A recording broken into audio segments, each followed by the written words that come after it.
भारत पाकिस्तान यांची तुफानी जीत आली, तेच झाली पॉईंट टेबलची लढाई. तर सुपर 8च्या रेसमध्ये कोण पुढे आणि कोण मागे हे आपण या व्हिडिओमध्ये जाणून घेणार आहोत. तर मित्रांनो, मी आहे सोमनाथ सरगर, आपण पाहतात क्रिकेट मराठी. मित्रांनो, काल पहिल्याच दिवशी T20 वर्ल्ड कपमध्ये 3 सामने झाले. पहिला सामना पाकिस्तान विरुद्ध नेदरलँड या दोन्ही टीमांच्या मध्ये पार पडला. यामध्ये पाकिस्तानने अटीतटीच्या सामन्यामध्ये नेदरलँडचा पराभव केला.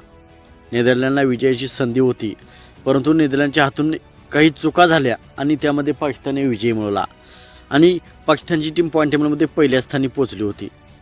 नंतर संध्याकाळी भारत विरुद्ध अमेरिका या दोन्ही टीमांच्या मध्ये सामना झाला.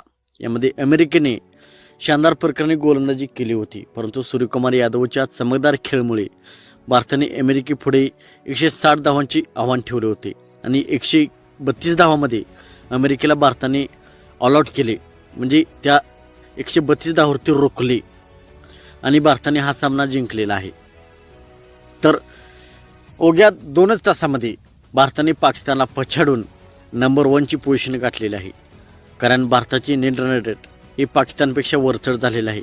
भारताची नेट रन रेट प्लस 1.450 इतके आहे, तर पाकिस्तानची नेट रन रेट प्लस 0.240 इतके आहे. तर पहिल्या दिवशी पाकिस्तानला पछाडून भारताची टीम पॉईंट टेबलमध्ये नंबर 1 पोझिशनवर पोहोचलेली आहे. नेदरलँड आणि USA हे दोन्ही पराभव झाले असल्यामुळे ते 4थ्या आणि 5व्या क्रमांकावर आहे. तर ग्रुप ए मधील नेमिबियाचा सामना अजून झालेला नाही. तर पहिल्याच दिवशी पाकिस्तानला पछाडून पाकिस्तानला मागे टाकून भारताची टीम नंबर 1 पोझिशनला पोहोचलेली आहे. पाकिस्तान भारताविरुद्धचा सामना बॉयकॉट म्हणजे खेळणार नाही असे आता सूत्रांची माहिती येत आहे. जर पाकिस्तान हा सामना खेळला नाही तर भारताला 2 आणखी पॉईंट होऊ शकतात आणि भारताची टीम सुपर 8साठी क्वालिफाय होऊ शकते. परंतु पाकिस्तान आता USA शानदार प्रकारे खेळत आहे, नेदरलँड शानदार प्रकारे खेळत आहे, नामिबिया देखील शानदार प्रकारे खेळून जर USAने पाकिस्तानला पराभूत केले, USAची टीम शानदार प्रकारे खेळत आहे, तर पाकिस्तानची टीम देखील सुपर 8मधून बाहेर होऊ शकते. कारण USAने त्यांनी पराभव केला आणि पाकिस्तानने भारताविरुद्धचा सामना बहिष्कार टाकला म्हणजे बॉयकॉट केला, तर पाकिस्तानचे 2 सामने फुकट जाऊ शकतात आणि त्यांचा फक्त सामना राहू शकतो नामिबियाविरुद्ध.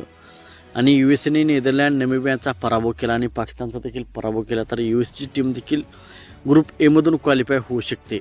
अशा प्रकारे पाकिस्तान देखील बाहेर पडू शकते. तर मित्रांनो, आपणास काय वाटते, USA सुपर 8साठी क्वालिफाय होईल का? आपणास काय वाटते आपण कमेंट सेक्शनमध्ये सांगा. मित्रांनो, आपण चॅनलवरती नवीन असाल तर आमचा यूट्यूब चॅनल सबस्क्राईब करा.